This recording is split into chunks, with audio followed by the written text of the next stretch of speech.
এই সরস্বতী পুজো এলে কেন জানি না ছোটবেলার কথা খুব বেশি মনে পড়ে। এখনো অনেক কিছু আছে, কিন্তু ছোটবেলাকার মতো সেই একই রকমের আমেজটা আর নেই। সব থেকে বেশি মনে পড়ে ওই সরস্বতী পুজোর আগের দিনটা। ওই দিনটা যেন বেশি এক্সাইটমেন্ট ছিল, মানে ওই পুজো পুজো আসবে একটা ভাব আর কি।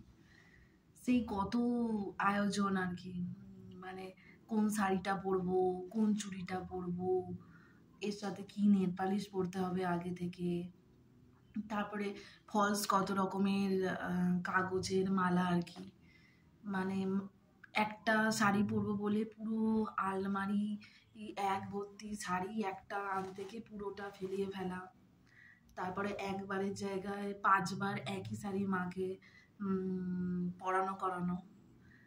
তারপরে আরো মনে পড়ে যে খুব ছোটতে যখন শাড়ি পরতে পারতাম না তখন জামার ওপরে শাড়ি পরা, তারপর মাঝ রাস্তায় গিয়ে সেটা খুলে যাওয়া, আর আসার সময় জামা পরে ফিরে আসা আর শাড়ি হাতে, এগুলোও মনে পড়ে।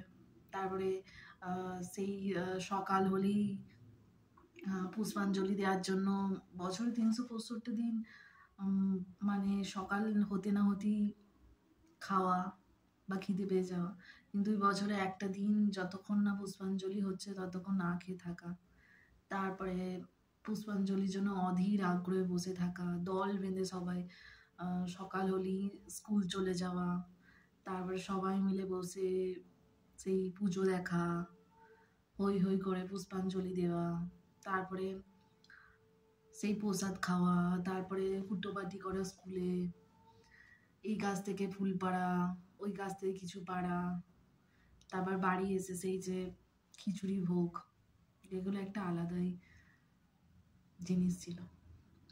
এখনো হয়তো সেই আগের মতোই সকালবেলা ওঠা হয়, সেই আগের মতো মা ডাকে ওঠ পুষ্পাঞ্জলি দিতে হবে, সেই হয়তো একই সময়ে উঠি, মাও সেই আগের মতো ডাকে, সেই আগের মতোই সাজি, আগের মতোই শাড়ি পরি, মাথায় দিই চাপা ফুল, চোখে থাকে ঘন কাজল, কিন্তু সেই আনন্দটা আর নেই, সেই আমেজটাও নেই।